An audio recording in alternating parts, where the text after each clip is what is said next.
Hello hi friends, ನಾನು ನಿಮ್ಮ Shankar cooking ಚಾನಲಿಂದ ಇವತ್ತಿನ ರೆಸಿಪಿ ಏನಂದರೆ ಎಲ್ಲದರಲ್ಲೂ ಸ್ವೀಟ್ ಕಾರ್ನಲ್ಲಿ ಏನು ಮಾಡ್ಬೋದು ಅಂತ ಯೋಚನೆ ಮಾಡ್ತಾರೆ.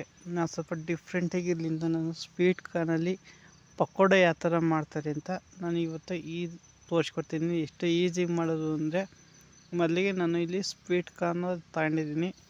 ಅದನ್ನು ನೋಡಿ ಅಲ್ಲಿ ಕಾಣಿಸುತ್ತೆ. ಆ ಥರ ನಾವು ಒಂದು 2-3 ನಿಮಿಷ ಬೇಯಿಸ್ಕೋಬೇಕಾಗುತ್ತೆ. ಬೇಯಿಸೋದ್ರಿಂದ ಏನಾಗುತ್ತೆ ಅಂದರೆ ಜೋಳಗಳು ಕಾರ್ನ್ಗಳು ಸ್ವಲ್ಪ ಸಾಫ್ಟ್ ಆಗುತ್ತೆ, ಮೆತ್ತಗಾಗುತ್ತೆ. ಇಲ್ಲಾಂದರೆ ನಿಮ್ಗೆ ಹಂಗೇನೂ ಹಾಕ್ಕೋಬೋದು. ಆಮೇಲೆ ತಿನ್ಬೇಕಾದ್ರೆ ನಿಮಗೆ ಸ್ವಲ್ಪ ಗಟ್ಟಿ ಫೀಲ್ ಆಗುತ್ತೆ. ಅದಕ್ಕೋಸ್ಕರ ಮುಂದೆ 2-3 ನಿಮಿಷ ನೀರಲ್ಲಿ ಬೇಯಿಸ್ಕೊಂಡು ಸೋರಿಸ್ಕೊಂಡ್ರೆ ನಿಮಗೆ ಪಕ್ಕ ಪರ್ಫೆಕ್ಟಾಗಿ ಬರುತ್ತೆ ಅನ್ನೋ ಉದ್ದೇಶಕ್ಕೋಸ್ಕರ ನಾನು ಈ ಥರ ಮಾಡ್ತಾಯಿದ್ದೀನಿ. ಮತ್ತು ಶಂಕರ್ ಕುಕ್ಕಿಂಗ್ ಚಾನಲ್ಗೆ ಯಾರ್ಯಾರು ಸಬ್ಸ್ಕ್ರೈಬ್ ಆಗಿಲ್ಲ ಅಂದರೆ ಈ ಕೂಡಲೇ ನನ್ನ ಚಾನಲ್ಗೆ ಪ್ಲೀಸ್ ಸಬ್ಸ್ಕ್ರೈಬ್ ಆಗಿ. ಇದಕ್ಕಿಂತ ಇನ್ನೂ ಡಿಫ್ರೆಂಟಾಗಿ ವೀಡಿಯೋ ಹಾಕೋಣ ನೋಡಿ. ಇವಾಗ 3 ನಿಮಿಷ ಆಯ್ತೈತೆ, ಹಿಂಗೆ ಕುದೀತೈತೆ. ನಾನು ಇದಕ್ಕೆ ಎಕ್ಸ್ಟ್ರಾ ಉಪ್ಪು ಏನು ಹಾಕೊಂಡಿಲ್ಲ, ಯಾಕೆಂದರೆ ಅದು ಸ್ವೀಟ್ ಕಾರ್ನಲ್ಲಿ ರೆಡಿಮೇಡ್ ಬರೋದ್ರಿಂದ ನಾನು ಏನು ಹಾಕಿಲ್ಲ. ಬರೀ ಇಷ್ಟಪ್ಪು ಇದು ಹೇಗೆ ಮಾಡೋದು ಅಂತ ತೋರಿಸ್ಕೊಡ್ತೀನಿ. ಇದನ್ನು ಬೇಯಿಸ್ತಾಯಿದ್ದೀನಿ ನೋಡಿ, ಬೇಯಿಸಿದ್ದೀನಿ. ಒಂದು 5 ನಿಮಿಷ ಬೇಯಿಸ್ಕೊಂಡ್ರೆ ಸಾಕಾಗುತ್ತೆ. ನಿಮ್ಗೆ ಇವಾಗ ಆಗೈತೆ. ಇವಾಗ ಪೂರ್ತಿ ನೀರೆಲ್ಲ ತೆಗೆದುಬಿಟ್ಟು ನೆಕ್ಸ್ಟ್ ಸ್ಟೆಪ್ಪಲ್ಲಿ ನಿಮಗೆ ತಿಂಬಲ್ಲಿ ನೋಡಿ. ಇವಾಗ ನೀರನ್ನು ಸೋರಿಸಿ ರೆಡಿ ಮಾಡಿ ಇಟ್ಕೊಂಡಿದ್ದೀನಿ. ಈ ಥರ ಬಂದೈತಿ. ನಾನಿಲ್ಲಿ 150 ಗ್ರಾಮ್ ಅಷ್ಟು ಸ್ವೀಟ್ ಕಾರ್ನ್ ತಗೊಂಡಿದ್ದೀನಿ. ಮತ್ತು ಯಾರೇ ನನ್ನ ಚಾನಲ್ಗೆ ಸಬ್ಸ್ಕ್ರೈಬ್ ಆಗಿಲ್ಲ ಅಂದರೆ ಈ ಕೂಡಲೇ ಶಂಕರ್ ಕುಕ್ಕಿಂಗ್ ಚಾನಲ್ಗೆ ಸಬ್ಸ್ಕ್ರೈಬ್ ಆಗಿ. 150ರಿಂದ 200 ಗ್ರಾಮ್ ಕಾರ್ನ್ ತಗೊಂಡಿದ್ದೀನಿ. ಇಲ್ಲಿ 2 ದಪ್ಪ ಈರುಳ್ಳಿ, ಒಂದು ಸ್ವಲ್ಪ ಕೊತ್ತಂಬರಿ ಸೊಪ್ಪು ತಗೊಂಡಿದ್ದೀನಿ. ಯಾಕೆಂದರೆ ಟೇಸ್ಟ್ ಚೆನ್ನಾಗಿರುತ್ತೆ ಅಂತ. ಮತ್ತು ಒಂದು ಬ್ಲ್ಯಾಕ್ ಪೆಪ್ಪರ್ ಪೌಡ್ರ್ ತಗೊಂಡಿದ್ದೀನಿ. ಇದು ಒಂದು ಅರ್ಧ ಸ್ಪೂನ್ ಅದು ಸಾಕಾಗುತ್ತೆ. ಮತ್ತು ನಿಮಗೆ ಮೇನ್ ಇಂಗ್ರೀಡಿಯೆಂಟ್ಸು ಹಸಿರು ಮೆಣಸಿನ್ಕಾಯಿನ ಈ ಥರ ಕಟ್ ಮಾಡಿ ಇಟ್ಕೊಂಡಿದ್ದೀನಿ. ಮತ್ತು ಹಿಂಗು ಬೇಕಾಗುತ್ತೆ. ನೆಕ್ಸ್ಟ್ ಪಕೋಡಕ್ಕೆ ಮೇನ್ ಬೇಕಾದರೆ ಕಡಲೆ ಹಿಟ್ಟು. ನಾನಿಲ್ಲಿ 1/4 kg ಕಡಲೆ ಹಿಟ್ಟು ತಗೊಂಡಿದ್ದೀನಿ. ಒಂದು ಸ್ವಲ್ಪ ಅಕ್ಕಿ ಹಿಟ್ಟು ತಗೊಂಡಿದ್ದೀನಿ. ಅಕ್ಕಿ ಹಿಟ್ಟಿನಕ್ಕಿಂತ ಸಾಫ್ಟ್ ಅಷ್ಟೇ ಬೇಕಾಗಿರೋದು. ನೆಕ್ಸ್ಟು ನಿಮಗೆ ರುಚಿಗೆ ತಕ್ಕಷ್ಟು ಉಪ್ಪು ಎಷ್ಟು ಬೇಕಷ್ಟು ಹಾಕೋಬೋದು. ನೆಕ್ಸ್ಟು ಸ್ವಲ್ಪ ಅರಿಶಿನ ಯೂಸ್ ಮಾಡ್ತಾಯಿದ್ದೀನಿ. ಅರಿಶಿನ ಹೆಲ್ತಿಗೆ ಒಳ್ಳೆಯದು ಅಂತ. ನೆಕ್ಸ್ಟು ಒಂದು ಸ್ವಲ್ಪ ಗರಂ ಮಸಾಲ ಬೇಕಾಗುತ್ತೆ, ಒಂದು 2 ಸ್ಪೂನು. ನೆಕ್ಸ್ಟು ಒಂದು 1/4 ಲೀಟ್ರಷ್ಟು ನೀರು, 250 ಮಿಲಿ ಅಷ್ಟು ನೀರು. ಮತ್ತು ಖಾರಕ್ಕೆ ನಿಮ್ಗೆ ಎಷ್ಟು ಬೇಕು ಅಷ್ಟು ಅಚ್ಚ ಖಾರದ ಪುಡಿ. ಸಿಂಪಲಾಗಿ ಇಷ್ಟೇ ಬೇಕಾಯಿತು ಸ್ವೀಟ್ ಕಾರ್ನ್ ಪಕೋಡ ಮಾಡೋಕ್ಕೆ. ಇದನ್ನು ಹೇಗೆ ತುಂಬ ಈಸಿಯಾಗಿ ಮಾಡೋದು ಅಂತ ನೆಕ್ಸ್ಟ್ ಸ್ಟೆಪ್ಪಲ್ಲಿ ತೋರಿಸ್ಕೊಡ್ತೀನಿ ಬನ್ನಿ ನೋಡಿ. ಮೊದಲು ಸ್ವೀಟ್ ಕಾರ್ನ ಈ ಥರ ತಗೊಂಡಿದ್ದೀನಿ. ಅದಕ್ಕೆ ಫಸ್ಟಿಗೆ ನಾನು ಹಸಿರು ಮೆಣಸಿನ್ಕಾಯಿ ಹಾಕ್ತಾಯಿದ್ದೀನಿ. ಏಕೆಂದರೆ ನಾವು ಫಸ್ಟಿಗೆ ಹಸಿರು ಮೆಣಸಿನ್ಕಾಯಿ ಹಾಕ್ಬೇಕಾದ್ರೆ ಯಾಕೆಂದರೆ ಖಾರ ಫ್ಲೇವರು ಸ್ವೀಟ್ ಕಾರ್ನ್ ಇಟ್ಕೋಬೇಕಲ್ಲ, ಅದಕ್ಕೋಸ್ಕರ. ಇಷ್ಟು ಈ 2 ದಪ್ಪ ಈರುಳ್ಳಿ ತಗೊಂಡಿದ್ದೆ. 2 ಈರುಳ್ಳಿನೂ ಇದಕ್ಕೆ ಹಾಕ್ತಾಯಿದ್ದೀನಿ. ಎಷ್ಟು ಒಂದು ಸ್ವಲ್ಪ ಕೊತ್ತಂಬರಿ ಸೊಪ್ಪನ್ನು ಹಾಕ್ತಾಯಿದ್ದೀನಿ. ನೆಕ್ಸ್ಟು ಇದಕ್ಕೆ ಸ್ವಲ್ಪ ಚಿಟಿಕೆಯಷ್ಟು ಹಿಂಗೆ ಹಾಕ್ತಾಯಿದ್ದೀನಿ. ಇಲ್ಲಿ SSB ಹಿಂಗೆ ತಗೊಂಡಿದ್ದೀನಿ, ಚೆನ್ನಾಗಿರುತ್ತೆ ಅಂತ. ಈಗ ನೀರಿಗಿರಿ ಏನು ಹಾಕೊಳ್ದಂಗೆ ಆದಷ್ಟು ಇದನ್ನು ಈ ಥರ ಮಿಕ್ಸ್ ಮಾಡ್ಕೋಬೇಕಾದ್ರೆ ಕೈಲಿ ಕಿವುಚ್ಬೇಕಾಗುತ್ತೆ. ಏಕೆಂದರೆ ಸ್ವೀಟ್ ಕಾರ್ನು ಪೀಸ್ 2 ಪೀಸ್ ಭಾಗನಾರು ಹಾಕ್ಬೇಕಾಗುತ್ತೆ. ಇಲ್ಲಾಂದರೆ ಎಣ್ಣೆ ಬಿಡ್ತಿದ್ದಂಗೆ ಸಿಡಿಯೋ ಚಾನ್ಸಸ್ಸು ಜಾಸ್ತಿ ಇರುತ್ತೆ. ಅದಕ್ಕೋಸ್ಕರ ನಾವು ಇದನ್ನು ಹಿಂಗೆ ಹಾಕೋಬೇಕಾಗುತ್ತೆ.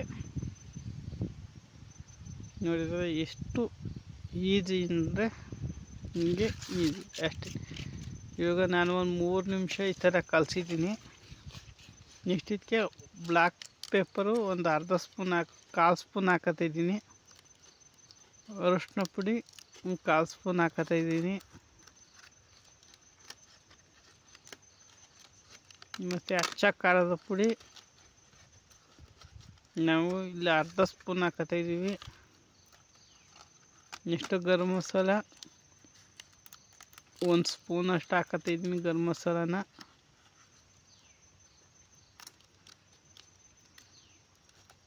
ನೆಕ್ಸ್ಟು ಉಪ್ಪು ನೀವು ರುಚಿಗೆ ತಕ್ಕಷ್ಟು ಎಷ್ಟು ಬೇಕು ಅಷ್ಟು ಉಪ್ಪು ಹಾಕಲಿ. ಏಕೆಂದರೆ ಉಪ್ಪನ್ನು ಇಷ್ಟೇ ಹಾಕಲಿ ಅಂತ ಮೆನ್ಷನ್ ಮಾಡೋಕ್ಕಾಗಲ್ಲ. ನಾನಿಲ್ಲಿ 1/4 ಸ್ಪೂನ್ ಉಪ್ಪು ಹಾಕೊಂಡಿದ್ದೀನಿ. ಇವಾಗ ಈ ಬರೀ ಮಸಾಲನ ಹಿಂಗೆ ಒಂದು 3-4 ನಿಮಿಷ ಕಿವುಚ್ಬೇಕಾಗುತ್ತೆ. ಏಕೆಂದರೆ ಸ್ವೀಟ್ ಕಾರ್ನ್ಗೂ ಮಿಕ್ಸ್ ಆಗಬೇಕು ಮತ್ತು ಸ್ವೀಟ್ ಕಾರ್ನ್ ಆದಷ್ಟು 2 ಪೀಸ್ ಆಗಬೇಕು. ಆ ಥರ ನಿಮ್ಗೆ ಎಷ್ಟು ಕಿವುಚಕ್ಕಾಗುತ್ತೋ ಅಷ್ಟು ಕಿವುಚಿ ನೋಡಿ. ಹಿಂಗೆ ಹಾಕೋದ್ರಿಂದ ಎಲ್ಲ ನೀಟಾಗಿ ಮಿಕ್ಸ್ ಆಗುತ್ತೆ. ಕಾನ್ ಮೇಲೆಲ್ಲ ಮಸಾಲೆಗಳು ಕುತ್ಕೊತವೆ. ಅದಕ್ಕೋಸ್ಕರ ಮತ್ತು ಇನ್ನೊಂದು ಸತಿ ಹೇಳ್ತೀನಿ, ಯಾರೇ ನನ್ನ ಚಾನಲ್ಗೆ ಸಬ್ಸ್ಕ್ರೈಬ್ ಆಗಿಲ್ಲ ಅಂದರೆ ಈ ಕೂಡಲೇ ಪ್ಲೀಸ್ ನನ್ನ ಚಾನಲ್ಗೆ ಸಬ್ಸ್ಕ್ರೈಬ್ ಆಗಿ. ನೆಕ್ಸ್ಟು ಅಕ್ಕಿ ಹಿಟ್ಟು ಒಂದು 2 ಸ್ಪೂನ್ ಅಷ್ಟು ಹಾಕತ್ತಿದ್ದೀನಿ. ಕಡಲೆ ಹಿಟ್ಟು ಒಂದು 1/4 kg ಅಷ್ಟು ಕಡಲೆ ಹಿಟ್ಟು ಹಾಕತ್ತಾಯಿದ್ದೀನಿ. ಅರ್ಧ kg ತಂದಿದ್ದರಲ್ಲಿ 1/4 kg ಅಷ್ಟು ಕಡಲೆ ಹಿಟ್ಟು ಹಾಕತ್ತಾಯಿದ್ದೀನಿ. ಇವಾಗ ಇದು ನೀರು ಏನು ಹಾಕಲ್ದಂಗೆ ಫಸ್ಟ್ ಕಿವುಚ್ಬೇಕಾಗುತ್ತೆ. ಆಮೇಲೆ ನಿಮಗೆ ನೀರು ಬೇಕು, ನೀರಿನ ಅವಶ್ಯಕತೆ ಇದ್ದರೆ ಹಾಕೊಳ್ಳಿ. ಏಕೆಂದರೆ ಸ್ವೀಟ್ ಕಾರ್ನ ನೀರಲ್ಲಿ ಬೇಯಿಸಿದ್ದೀನಲ್ಲ, ಆ ನೀರಿನ ಅಂಶ ಎಲ್ಲ ಇದಕ್ಕೆ ನೀಟಾಗಿ ಮಿಕ್ಸ್ ಆಗಬೇಕು.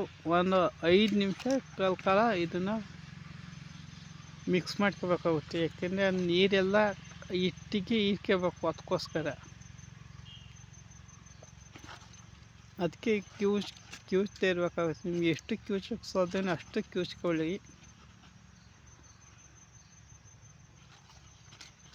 ನೋಡಿದರೆ ಎಷ್ಟು ಈಸಿಯಾಗಿ ಮಾಡ್ಬೋದು ಅಂತ ಈ ವಿಡಿಯೋದಲ್ಲಿ ತೋರಿಸ್ಕೊಡ್ತೀನಿ.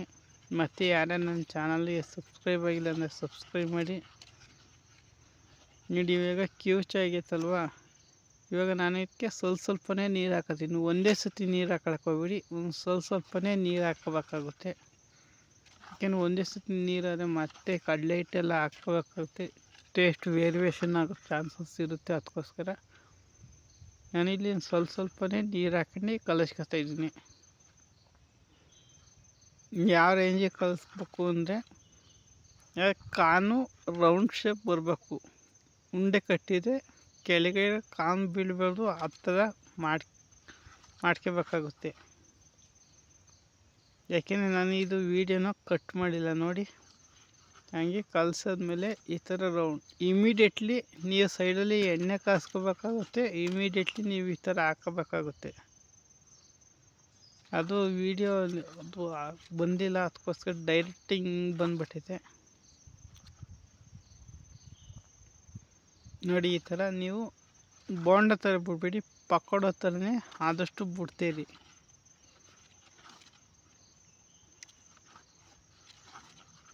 ಎಷ್ಟು ಸಿಂಪಲ್ಲು ಅಂತ ನಾನು ತೋರಿಸ್ಕೊಡ್ತಾಯಿದ್ದೀನಿ. ಇಷ್ಟೇ. ಹಿಂಗೆ ಆಯ್ತಿದ್ದಂಗೆ ಕಲಿಸ್ಕೊತಿದ್ದಂಗೆ ದೊಡ್ಡ ಬಿಡ್ತಿರೋ ಉಪ್ಪು ಖಾರ ಎಲ್ಲ ಟೇಸ್ಟ್ ಎಲ್ಲ ನೋಡ್ಕೊಂಡು ಬಿಡೋದು ಅಷ್ಟೇ ಎಣ್ಣೆ ಹೊಡಿಕೆ. ಬಲಿ ನೆಕ್ಸ್ಟ್ ಸೈಡಿಗೆ ಹೋಗೋಣ. ನೆಕ್ಸ್ಟ್ ಎಲ್ಲ ಬಿಟ್ಟು ಒಂದು ನಿಮಿಷ ಆದಮೇಲೆ ನೀವು ಈ ಥರ ಒಂದು ಪಡೆ ಕಡ್ಡಿ ಅಥವಾ ಪೋಸ್ಟ್ ಕಡ್ಡಿಲಿ ಈ ಥರ ನೀವು ಆ ಕಡೆಗೆ ತಿರ್ಸ್ಕೋಬೇಕಾಗುತ್ತೆ. ಯಾಕೆಂದರೆ ಒಂದು ನಿಮಿಷದೊಳಗೆ ನೀವು ಹಾಕ್ತಿದ್ದಂಗೆ ಈ ಥರ ತಿರ್ಸಿದ್ರೆ ಆ ಕಾನುಗಳೆಲ್ಲ ಬೇರೆ ಬೇರೆ ಆಗುತ್ತೆ. ಅದಕ್ಕೋಸ್ಕರ ಒಂದು ನಿಮಿಷನೆಲ್ಲ ಆ ಉಂಡೆ ಬೇಯತಕ್ಕ ಇದ್ಬಿಟ್ಟು ಆಮೇಲೆ ಈ ಥರ ಒಂದೊಂದಾಗಿ ಈ ಥರ ತಿರ್ಸ್ಕೊಳ್ಳಿ. ಈ ಥರ ತಿರ್ಸೋದ್ರಿಂದ ನಿಮಗೆ ಕಾನು ಒಡೆಯೋ ಚಾನ್ಸಸ್ ಇರಲ್ಲ. ನಿಮಗೆ ಪಕೋಡ 100% ಗ್ಯಾರಂಟಿ ಬರುತ್ತೆ. ನೋಡಿರಲ್ಲ, ಇಷ್ಟು ಸಿಂಪಲಾಗಿ ನಿಮಗೆ ಪಕೋಡ ರೆಡಿ ಆಯಿತು. ಇದನ್ನು ಜಾಸ್ತಿ ಹೊತ್ತು ಬೇಯಿಸ್ಕೊಳ್ಳೋಂಗಿಲ್ಲ, ಏನೋ ಒಂದು 5 ನಿಮಿಷ ಬೇಯಿಸ್ಕೊಂಡ್ರೆ ನಿಮಗೆ ಪಕೋಡ ರೆಡಿ ಆಗುತ್ತೆ. ಲೈಟಾಗಿ ಗೋಲ್ಡನ್ ಕಲರ್ ಬಂದರೆ ಸಾಕಾಗುತ್ತೆ. ನೋಡಿ ಇವಾಗ 5 ನಿಮಿಷ ಬೇಯಿಸ್ಕೊಂಡೈತೆ. ಇವಾಗ ಎಲ್ಲನೂ ಎತ್ತಾಯಿದ್ದೀನಿ. ಎಲ್ಲನೂ ಎತ್ತಿ ನೋಡಿ, ನಿಮಗೆ ಅದ್ಭುತವಾದ ಸ್ವೀಟ್ ಕಾರ್ನ್ ಪಕೋಡ ರೆಡಿ ಆಗುತ್ತೆ. ನೀವು ಇದೇ ಥರ ಆನಿಯನ್ ಪಕೋಡನ ಹಿಂಗೆ ಮಾಡ್ಬೋದು. ಬೇಕಾದ್ರೆ ನೆಕ್ಸ್ಟ್ ವೀಡಿಯೋದಲ್ಲಿ ಆನಿಯನ್ ಪಕೋಡನೂ ಅಪ್ಲೋಡ್ ಮಾಡ್ತೀನಿ. ಸಿಗೋಣ ನೆಕ್ಸ್ಟ್ ವೀಡಿಯೋದಲ್ಲಿ. ಅಲ್ಲಿವರೆಗೂ take care, bye bye, see you. ನನ್ನ ಚಾನಲ್ ಸಬ್ಸ್ಕ್ರೈಬ್ ಮಾಡ್ಕೊಳ್ಳಿ. ಇನ್ನೂ ತುಂಬ ಅದ್ಭುತವಾದ ವೀಡಿಯೋಗಳು ನಿಮಗೆ ಬರ್ತಾ ಇರ್ತವೆ. ನಮಸ್ಕಾರ, ಗುಡ್ ಬಾಯ್.